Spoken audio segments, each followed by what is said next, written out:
Hoje, dia 9 de agosto de 2026, completo 30 anos. E diferente de outros vídeos que talvez você veja aqui pelo YouTube, eu não quero falar de posses e muito menos daquilo que eu conquistei ao longo desses anos, mas daquilo que as mais profundas dores da vida me ensinaram a perder. E compartilhar um pouco com você sobre cada aprendizado e cada processo que eu vivi e tenho vivido ao longo desses anos, especialmente nesses últimos anos e até meses. Seja qual for a idade que você tenha e esteja me assistindo nesse momento, saiba que sempre há um novo amanhã. Sempre haverá uma nova oportunidade de recomeçarmos. Fique comigo até o final. Pode ter certeza que vai valer a pena.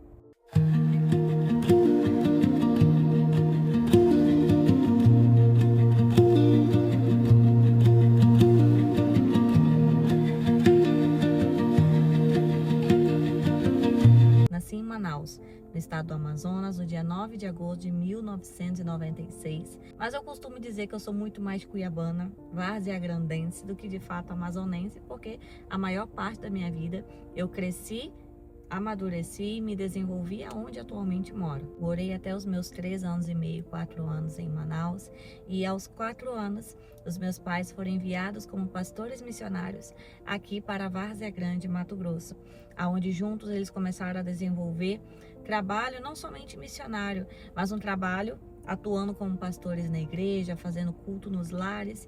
E assim eu cresci. Por que era exigido, Rebeca? Porque os meus pais não eram pessoas de posses, se assim posso dizer. Não eram pessoas estáveis financeiramente falando. Eles tinham a fé. Eles tinham a fé, eles tinham a garra, eles tinham amor por almas, o amor pela obra.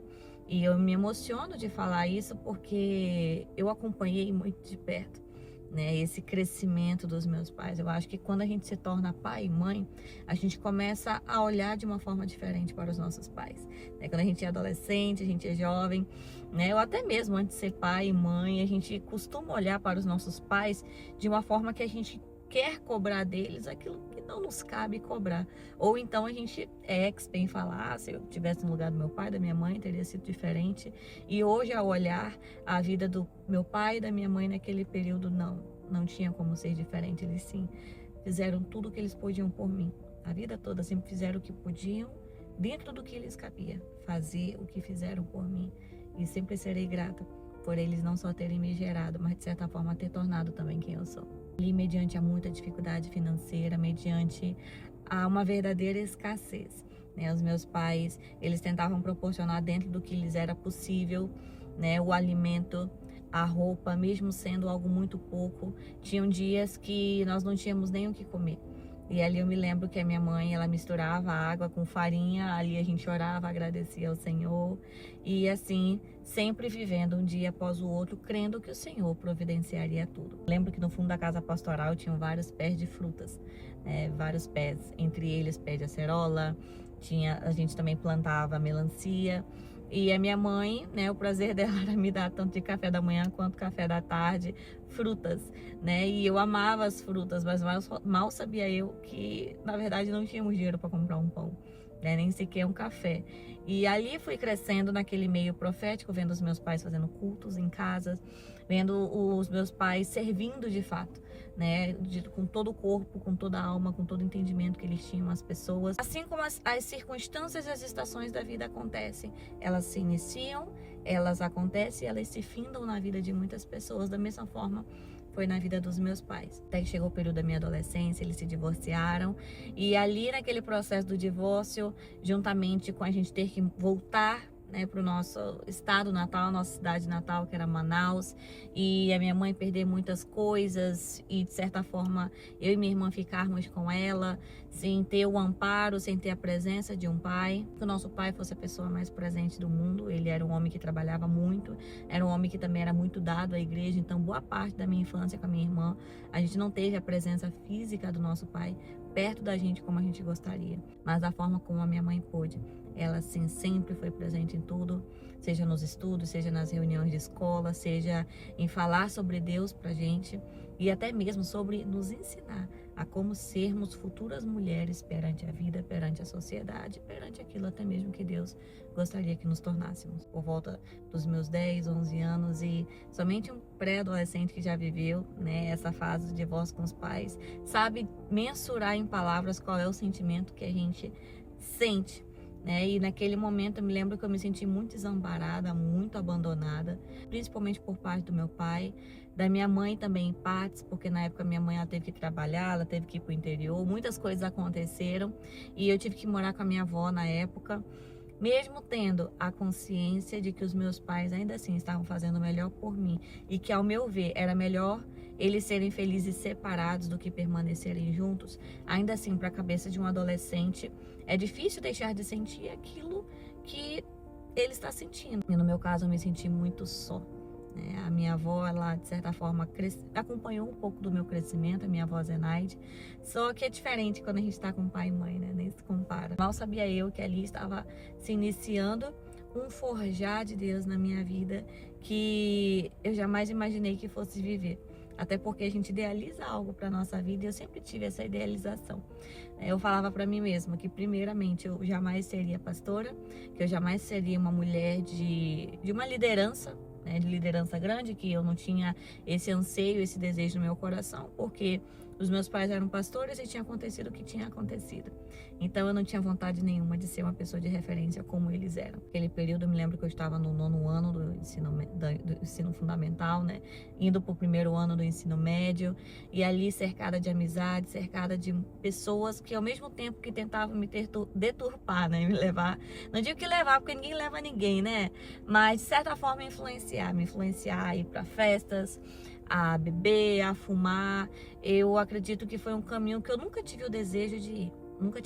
Já tive de certa forma um interesse, mas Deus nunca me permitiu ter coragem de ir por esse caminho e glorifico a Deus por isso. Acredito que o que os meus pais plantaram em mim foi tão profundo a ponto de eu não conseguir, né? Eu nunca na minha vida consegui colocar uma bebida sequer na minha boca, um fumo, ir a uma festa ou até mesmo desobedecer e afrontar os meus pais a tal ponto disso gerar, né, uma consequência muito maior na minha vida.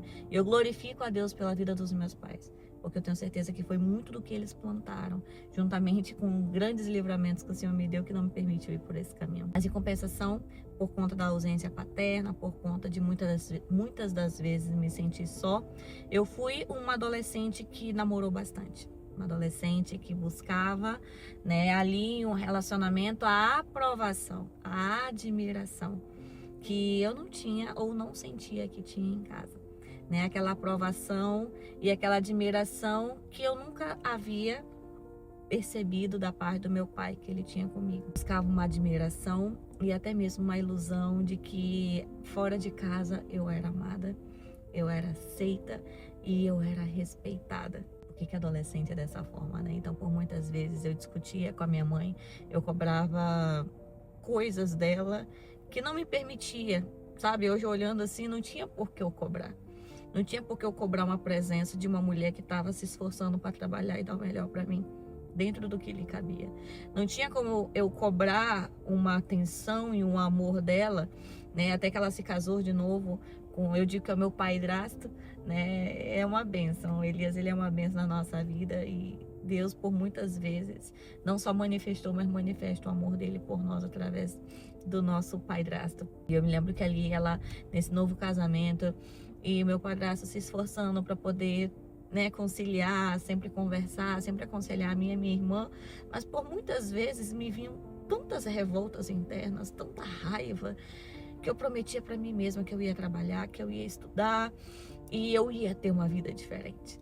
Mas ainda assim, mesmo trabalhando, eu ajudava os meus pais. Por muitas vezes a gente fez brechó, por muitas vezes eu fiz, né? Eu tive que sair para vender na rua, seja uma salada de frutas, um pastel ou um bolo que minha mãe tinha feito, porque dependendo do que eu vendesse ali, era o dinheiro que a gente ia ter para passar aquela semana. Muitas vezes minha mãe chegava em mim e falava: minha filha, a gente só tem 40, 50 reais para passar essa semana. Eu fui no mercado, comprei isso aqui, saí na rua, venda. Você vai conseguir fazer 100 reais se você vender tudo. E é o dinheiro que a gente tem para passar o restante do mês, o restante da semana. E aquilo me angustiava muito, né? Aquele faltar, né? Eu me lembro que eu perguntava dela, mãe, quando é que eu vou ter uma roupa sem precisar usar a roupa doada dos outros? Quando é que a gente vai conseguir comprar roupa pra gente?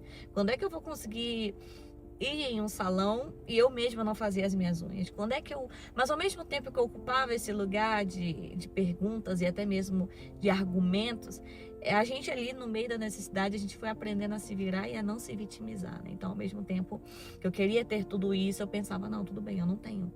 Logo, o que eu posso fazer mediante a realidade que me cabe?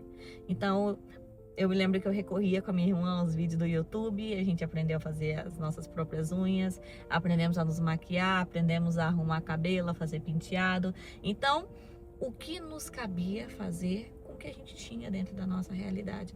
Assim fizemos, assim fazíamos. Então, desde muito cedo a gente começou a trabalhar e mesmo assim continuamos estudando bastante, concluí o meu ensino médio e consegui passar na época em licenciatura em música na UFMT. E ali aquele passar em licenciatura em música, eu me lembro que foi uma das primeiras vitórias que eu pude saborear e até mesmo celebrar comigo mesma, porque ao meu ver eu não tinha capacidade de passar em uma universidade federal, principalmente olhando para a realidade de onde eu vim. Eu sempre estudei em escolas de periferia, eu sempre estudei em escolas públicas, mas algo eu sempre tive e eu sempre ouvi da minha mãe: você vai se tornar aquilo que você quer se tornar. Você quer se tornar uma indigente, você vai se tornar. Você quer se tornar alguém que as pessoas falam que você é, ou que elas acreditam que você vai se tornar. Mas algo você tem dentro de você. Você e sua irmã carregam algo. E eu quero que vocês cheguem aonde eu não cheguei. Eu quero que vocês façam aquilo que eu não fiz. Vocês vão sim fazer uma faculdade se vocês quiserem. Vocês vão sim ter o emprego que vocês quiserem. Desde que vocês queiram isso de verdade. Então a minha mãe, ela sempre plantou muito isso. De uma forma afinca até, posso dizer. Na gente, a ponto da gente acreditar nisso. A ponto de eu estudar. Eu me lembro que eu não fiz nenhum cursinho preparatório nem nada, mas para honra e glória do Senhor, consegui passar em licenciatura. Na época eu já estava trabalhando no meio da música. No meio da música eu fiquei, foi em torno de 8 ou 9 anos que eu fiquei no mundo da música. E estudando na Federal foi em torno de 5 anos. E ali naquele processo de estudar na Federal, eu dava aula em 3, 4 lugares. Na época eu servia na igreja, mas antes de falar do meu servir na igreja, eu quero falar do meu reencontro com Jesus, que foi ali por volta dos meus 17, 18 anos.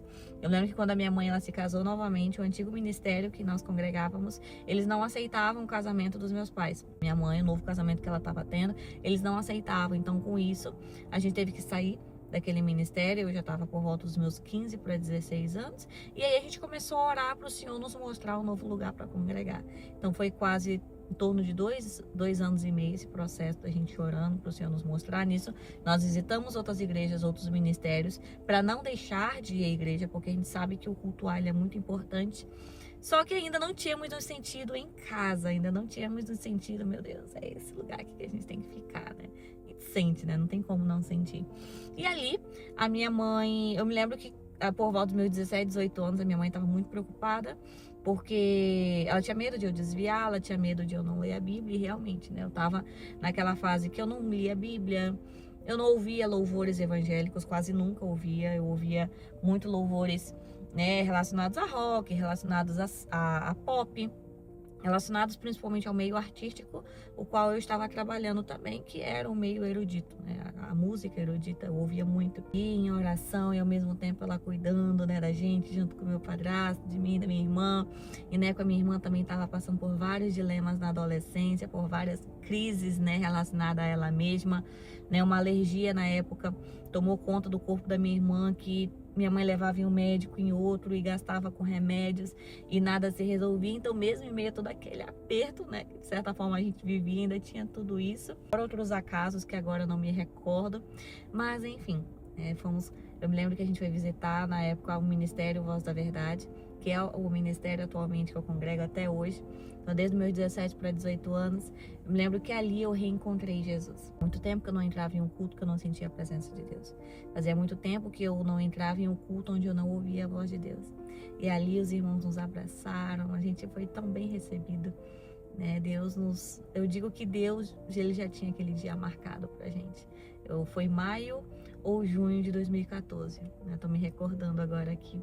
E eu me lembro que eu chorei tanto naquele culto, eu falei, Deus, amém. Eu me rendo à sua vontade. Tô passando por todos esses dilemas que eu estou passando na minha adolescência, né? A minha vida, ela não tá acontecendo da forma que eu queria. Eu me lembro que quando eu era criança, meus pais, por serem pastores missionários, eles se mudaram muito. E quando eu concluí o ensino médio, foi em torno de 10 escolas, né? Na época foi 10 a 11 escolas que eu já havia estudado até o terceiro ano, por conta dessas mudanças. E quando a minha mãe casou de novo, a gente continuou mudando também. Então tudo isso me gerava muita revolta, tudo isso me gerava muita raiva, porque eu não conseguia ter amigos. Era só eu ter amigos, eu tinha que me mudar. Eu não conseguia desenvolver laços profundos com as pessoas, porque por conta de todo o histórico que teve na minha família, juntamente com a igreja, juntamente com frustrações da vida, eu não conseguia confiar nas pessoas. Eu me lembro que os namoros que eu tive, quase todos eu fui traída. Então eu tinha aquele medo, aquele receio de ser trocada, de ser traída, de ser rejeitada. Então eu me lembro que ali, próximo aos meus 18 anos, quando eu de fato me reconciliei com Deus, eu de fato me submeti à vontade de Deus, eu falei, Deus, eu não sei como que vai ser daqui para frente, mas que seja feita a sua vontade. Eu quero verdadeiramente conhecer. E ali eu digo que de fato começou uma jornada com Deus, de busca em Deus, não uma busca perfeita, mas uma busca genuína. Uma busca de fato reconhecendo os meus erros, reconhecendo as minhas falhas, reconhecendo as minhas limitações, mas crendo que Ele estava na frente e que Ele era o meu Deus. Eu sou muito grata a Deus, sou muito grata a Deus por tudo aquilo que eu aprendi naquela época. Servia a Deus com intensidade, né? Eu posso dizer que a minha juventude eu realmente gastei aos pés do Senhor, né? Então eu fazia teatro na igreja, eu tocava teclado na igreja, eu participava do grupo de dança na igreja, eu liderava as crianças, o ministério infantil na igreja, amava dar aula para eles, amava falar de Jesus, buscar o batismo com o Espírito Santo com eles, falar sobre o batismo nas águas e ao mesmo tempo sendo muito intensa e entregue naquilo que eu fazia. E eu falava, Deus, eu preciso conhecer alguém que te ame tanto quanto eu te amo. Eu preciso conhecer alguém que ame a sua obra tanto quanto eu amo. E os meus pais também, né, automaticamente se preocupavam, né? Meu Deus, a Rebeca, ela é tão intensa, tão entregue, ela precisa conhecer alguém como ela, ou que realmente compreenda ela e ande com ela, caminhe com ela. E o Senhor permitiu que em outubro de 2018 eu conhecesse meu esposo, que é meu digníssimo Dogmar. E ali eu não tinha certeza se ele era o homem da minha vida, se ia dar certo, se ia ser mais um namoro, mas uma certeza eu tinha, que eu estava pronta para começar aquele relacionamento, fazê-lo dar certo dentro do que me cabia. E quando a outra pessoa ela também entra com essa mesma mentalidade, eu posso dizer que é diferente, né? Eu digo que desde o meu primeiro encontro com meu esposo, a gente falou de verdade quem a gente era um pro outro, o que a gente já tinha feito. E eu me lembro que eu falei, ó, eu sou isso, eu já fiz isso e eu quero isso. Eu quero casar, eu quero ter filhos, eu quero... O primeiro encontro, né? A gente nem tava namorando ainda, né? Na verdade, nem era um encontro mesmo, a gente tava se conhecendo. E após um show, eu lembro que ele olhou pra mim, ele também, né, tirou aquela máscara ali, né, que a gente geralmente usa no primeiro encontro de pessoa perfeita, falou quem ele era, quais eram as expectativas que ele tinha, então, de certa forma, deu match. 3 meses nós noivamos e em 7 meses nós já estávamos ali casando e, para honra e glória do Senhor, fizemos 7 anos esse ano e estamos aqui firme e forte até a volta de Jesus. E tá, muitas mulheres pensam que tudo bem, casei, me tornei mãe, agora, né, a vida vai ser isso aqui até o fim. E no período eu tive muitos conflitos comigo mesma. Conflitos dos quais eu queria continuar trabalhando fora, mesmo tendo um filho pequeno. Eu queria continuar sendo dona de mim, sendo que eu tinha um esposo agora, eu tinha uma família. E biblicamente falando, a gente sabe que não é assim que funciona. E ao mesmo tempo que as dores do passado vinham cada vez mais de forma latente, e eu, de certa forma, jogava elas e respingava elas no meu casamento. Ainda assim, eu não tinha a humildade de reconhecer que eu precisava ser curada.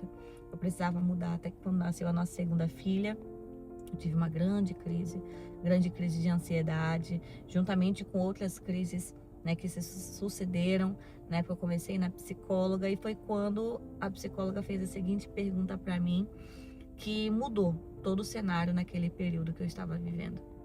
E ela perguntou: Rebeca, tudo bem, você falou qual é o sonho do seu esposo, o que você é como mãe, o que você faz na igreja, o que você faz em casa, como que você ajuda seu esposo na empresa, mas quem é a Rebeca? Quais são os seus sonhos? Quem é você? Eu me lembro que quando ela me fez essas 3 perguntas, eu caí no choro. Eu chorei que só, porque muitas das vezes nós mulheres, a gente se preocupa tanto em casar, em ser mãe e ter uma vida profissional e sempre em fazer, mas a gente não se preocupa em de fato voltar todos os dias à nossa essência, voltar todos os dias e sempre se recordar quem nós somos, por que fazemos o que fazemos, por que falamos o que falamos, por que agimos como agimos.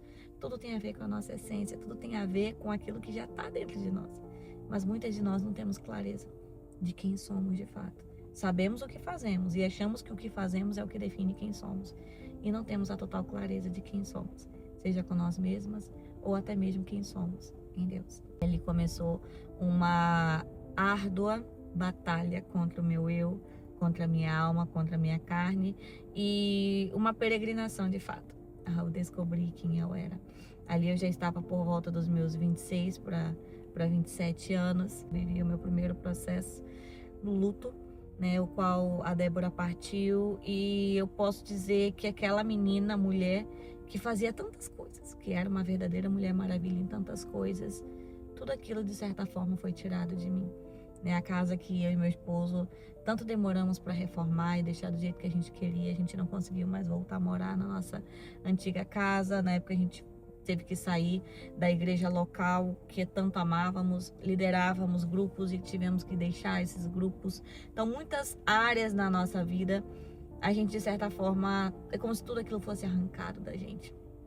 E nesse processo do luto da Débora, nesse processo ao mesmo tempo de tentar estudar, tentar ser alguém por mim ou pelos outros, Deus começou a se revelar de uma forma que Ele verdadeiramente me mostrou que a minha vida, tudo aquilo que Ele estava me permitindo passar, não se tratava de mim, não se tratava de eu curar apenas o meu passado, mas de certa forma da minha voz alcançar outras pessoas, da minha voz, do meu testemunho, da minha vida, alcançar outras vidas. E na época eu comecei a atender na área de mentoria, comecei a estudar psicanálise, e tantas mulheres, tantas famílias eu atendi. Foi em torno de 2 anos esse processo bem intenso de atendimento, de trabalho, de entrega, junto com imersões, com palestras, mas ainda assim eu não tinha clareza de fato de como que Deus queria me usar através daquilo, né? Eu estava fazendo, e mais uma vez ocupando o lugar do fazer, para de fato me tornar alguém. Tentando olhar para aquela Rebeca que eu era na infância, aquela Rebeca que tanto foi subestimada aos olhos das outras pessoas, e tentando provar para mim mesma que eu era alguém. Até que eu engravidei da Elisa, minha 3ª gestação, e foi uma gestação muito difícil. Veio o nascimento dela e mais uma vez eu quis voltar ao ritmo que eu tinha antes.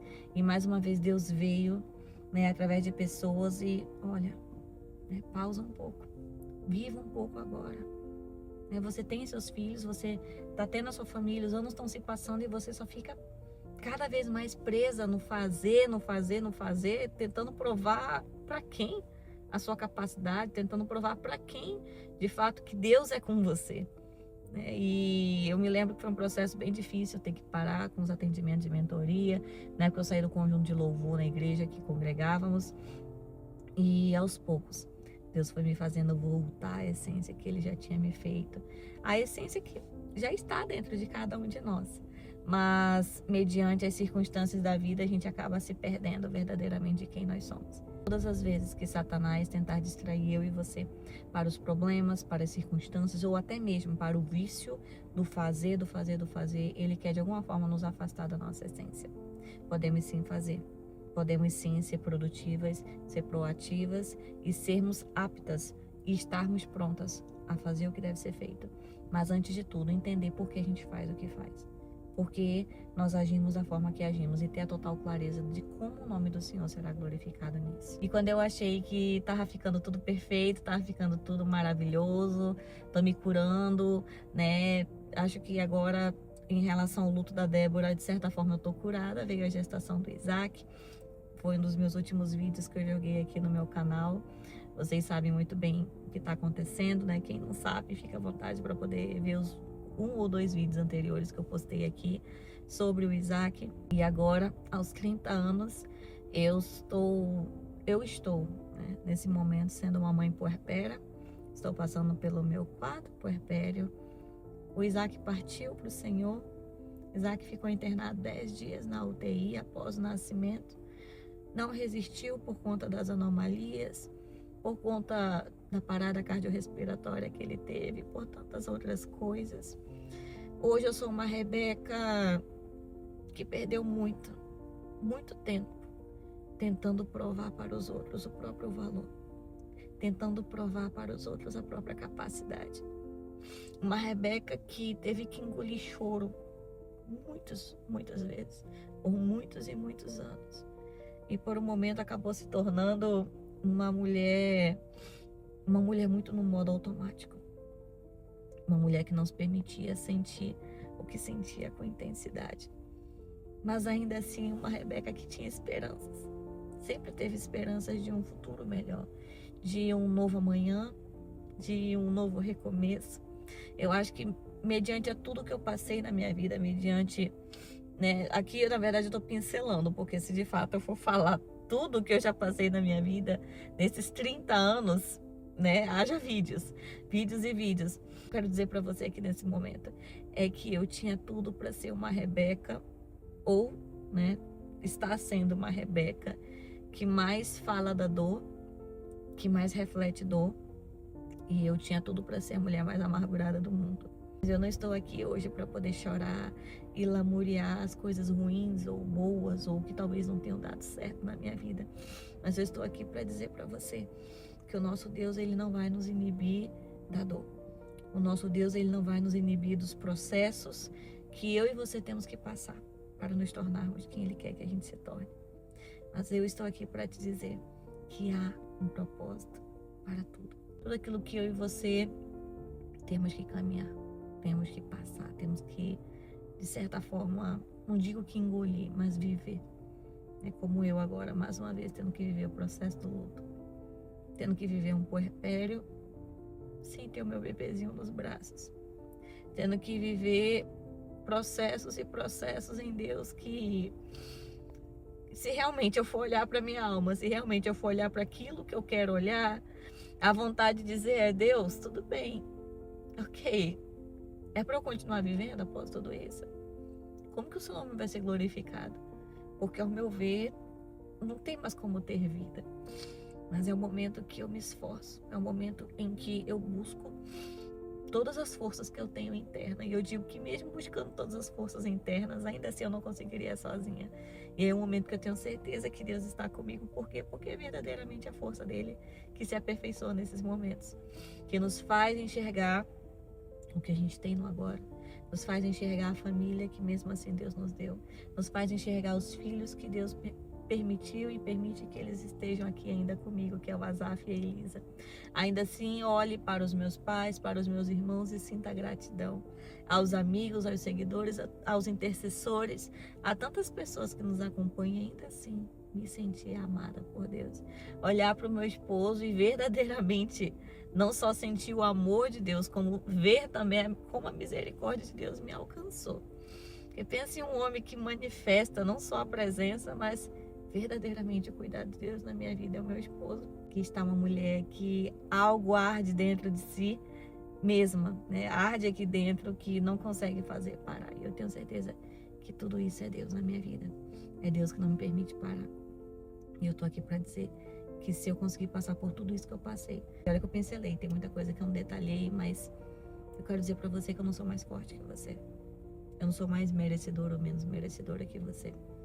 Eu sou uma humana que com certeza ainda vai passar por muito tratar de Deus e muitos processos em Deus até me tornar de fato quem Ele quer que eu me torne. E eu estou aqui para te dizer que se eu não desistir, nem vou desistir, você também não pode desistir. E se eu pudesse olhar para trás, para a menina mulher que eu era aos 20 anos, e se eu pudesse aconselhá-la de alguma forma, eu diria: ei, Você vai passar por dores, você vai passar por muitas noites em claro e você vai passar por processos que você vai desejar nem mesmo estar viva. Mas aí, olha para cima. Olha para cima.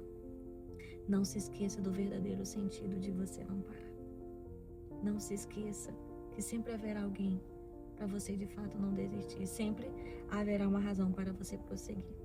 Primeiramente por Deus, segundo por você mesmo. Olha tudo que você passou. Com seus 10 anos, com seus 12, com seus 15, até seus 20.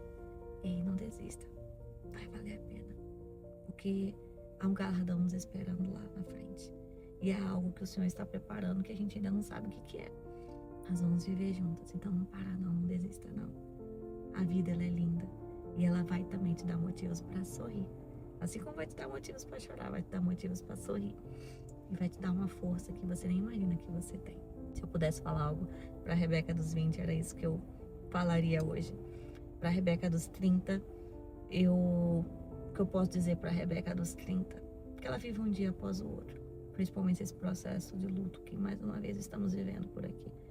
Que a Rebeca dos 30, ela siga tendo paciência consigo mesma.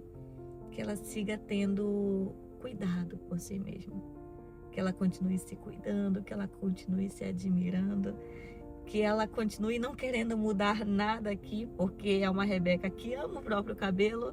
Hoje eu posso dizer que eu me amo como eu sou, se tratando do meu rosto, se tratando do meu corpo. É uma Rebeca que carrega muitas marcas na alma, em tudo que vocês imaginarem. Se tratando da alma, se tratando das lembranças, se tratando do atual presente. Mas é uma Rebeca que não se permite desistir. Então que essa Rebeca que está entrando nos 30 agora, ela de fato jamais deixe de ver a vida colorida como ela verdadeiramente é. Que ela jamais deixe de ver o sentido naquilo que ela realmente ama, que é Deus acima de tudo, é o esposo, é a casa, são os filhos, é o chamado, são as pessoas, os pais, os amigos. Que essa Rebeca jamais deixe de sonhar. Jamais deixe de realmente crer que dias melhores virão. Que essa Rebeca que está entrando nos 30, ela não se cobre tanto. Que essa Rebeca que está entrando nos 30, ela de fato aprenda de uma vez por todas a descansar no processo de Deus. E crer que boa, perfeita e agradável é a vontade dele. Mesmo que a minha alma às vezes duvide disso. Que o meu espírito siga vencendo a carne. E que o nome dele seja verdadeiramente glorificado em tudo que essa Rebeca fez, está fazendo e ainda vai fazer. Amém? Aqui fica um vídeo especial aos meus 30 anos. Espero que essa mensagem tenha chegado ao seu coração, tenha falado com você de alguma forma. Curta esse vídeo, compartilhe também com quem você acredita que essa mensagem pode tocar o coração e que vai fazer sentido para essa pessoa. Se inscreva também no canal e Deus te abençoe. Até o próximo vídeo por aqui.